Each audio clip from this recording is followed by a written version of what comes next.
Mikil bílaumferð Eyjafjarðarbraut á milli Akureyrar og Hrafnagilshverfis. Þeim fjölgar einnig sífellt sem fara þessa leið gangandi eða hjólandi, en vegurinn ekki breiður og því öryggi oft ábótavant. Sveitarstjórn Eyjafjarðarsveitar ætlar að bregðast við þessu með því að leggja göngustíg á milli Akureyrar og Hrafnagils og auka þannig öryggi vegfarenda töluvert. Við höfum verið mjög áfram með það að tengja þessi sveitarfélög saman með þessum hjólastíg og eins og við vitum að þá komin mikill og góður hjólastígur meðfram Drottningarbraut á Akureyri. Umferð hjólandi og gangandi gríðarlega mikil hérna á Eyjafjarðarbrautinni og þetta hefur verið það mikið vaxandi að við sjáum þetta orðið raunverulega sem vandamál eða umferðaröryggismál að fá þessa umferð gangandi og hjólandi af þjóðveginum og inn á sérstakann hjóla- og göngustíg. Og það vinna sem við höfum verið að vinna undanfarna vikur, mánuði og ár og nú hillir undir að þetta verði hreinlega að veruleika. Það sem við erum búin að vera að gera það að við höfum lagt vinnu í skipulagsþáttinn og það nú komið allt saman í hús ef við getum orðað sem svo. Þannig að næsta mál á dagskrá að klára og fullgera hönnunar og útboðsgögn, þannig að það verði hægt að fara bjóða verkefnið út. En það einn þáttur sem ókláraður en auðvitað mjög mikilvægur og það að klára fjármögnun verkefnisins. Sá þáttur verkefnisins hefur gengið mjög vel. Við fórum og heimsóttum samgöngunefnd Alþingis og uppskárum breytingu á samgönguáætlun á milli umferða, ef við getum svo sagt.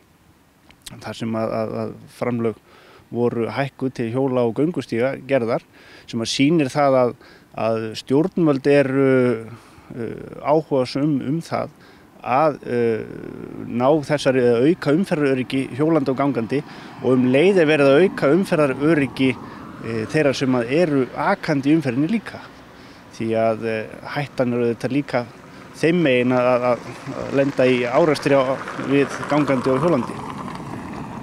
Ástæða þess að þetta svo mikilvægt kannski einkanlega svo að ef að verður slys hér á Eyjafjarðarbrautinni, ef að verður ekið á gangandi eða hjólandi vegfarenda, þá umferðarhraðinn það mikill og það yfirgnæfandi líkur á að það verði alvarlegt slys.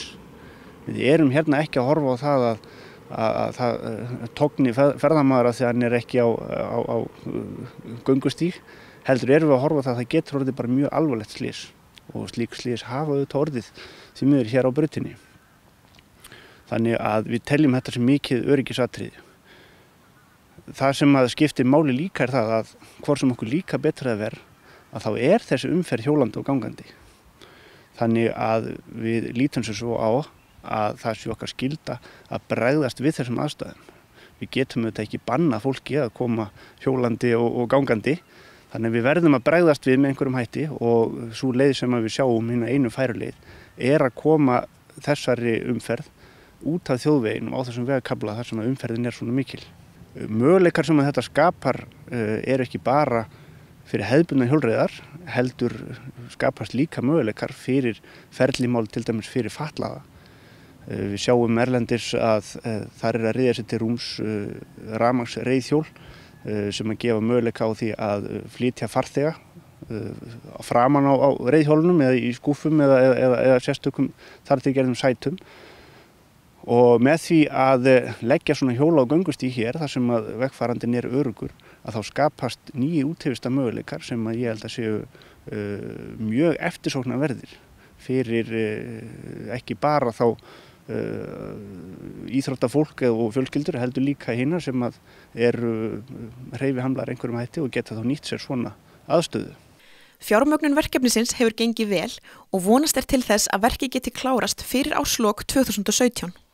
Já, við sjáum það að í nefndaráliti meirihluta samgöngunefndar að þá tökum við eftir því að það vikið að þeirri heimsókn og þeim fundi sem við fengum með þeim og vísa til þeirra kynningar sem þar fór fram. Og við teljum okkur sjá þarna samsvörun á milli að þetta verkefni hafi fengið jákvæðar undirtektir hjá fjárveitingavaldinu. Nú ekki bara það, heldur hafa viðræður átt sér stað við fulltrúa Akureyrarbæjar og þar hefur komið fram mjög jákvæður vilji til þess að taka þátt í verkefninu og veita því liðstyrk með einhverjum hætti. vegna þess að það blasir við að Eyjafirðingar eða Eyjafjarðarsveit, þar eru 1000 íbúar og þessi framkvæmd of stór fyrir það sveitarfélag eitt og sér til þess að rísa undir þeirri framkvæmd. Þannig að það okkur bráðnauðsynlegt að fá fleiri að verkefninu eins og Vegagerðina og sá góði hljómgrunnur sem að málið hefur fengið meðal Akureyringa líka bráðnauðsynlegur fyrir framgang verkefnisins og við erum afar þakklátt fyrir þann stuðning sem að verkefnið hefur fengið á þeim vettvangi. Nú eins og segir gríðarleg umferð hér á milli, bæði býr fólk á öðrum staðnum og vinnur á hinnum. Hér mikil ferðaþjónusta eins og jólagarðurinn og svona? Já, það gríðarleg traffík hér á milli, það rétt sem þú segir. Hér erum við með Kristnesspítala, þar sem mikil umferð til og frá. Við erum með grunnskólan hér sem að fólk sækir, kemur til vinnu frá Akureyri. Það fjölda margir sem að sækja vinnu niður á Akureyri úr Eyjafjarðarsveit og svo þetta gríðarlega ferðafólks og þjónustu við landbúnaðinn hér því að við erum með mjög blómlegt landbúnaðarstarfi hér að ennu og það starfsemi sem að margháttuð stóð þjónusta við og það auðvitað umferð henni tengd líka. Þannig að það margvísleg umferð af ýmsum toga og þannig að þetta bara veruleiki sem við búum við að það þessi mikla umferð og það fer einfaldlega ekki saman á þessum vegi sem að ekki breiður þessi mikla umferð gangandi og hjólandi með þessa bílaumferð. Það ekki eingöngu hjólastígur og aðstæða sem segir til umferðaröryggi hér á þessum vegakafla?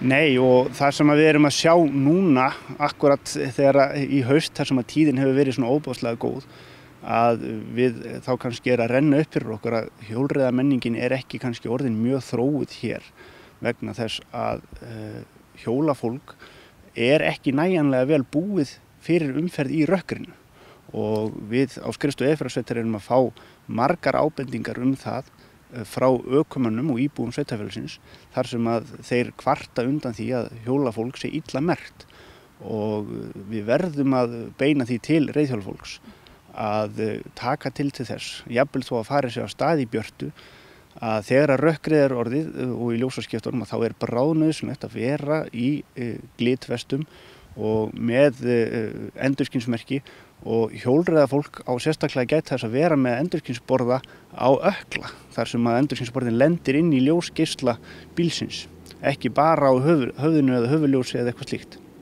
Þannig að það gríðar mikilvægt umferðaröryggisins vegna að ljósabúnaður og endurskinsmerki séu í lagi. Hvenær má gera ráð fyrir því að þessi stígur verði tilbúinn? Okkar óskastaða svo ef að fjármögnun verkefnisins næst innan þeirra tímamarka sem við erum að setja okkur, þá óskastaðan svo að við getum hafið framkvæmdir í vor og ef allt gengur hnökralaust að þá óskastaðan svo að það verði hreinlega hægt að ljúka framkvæmdum haustið 2017.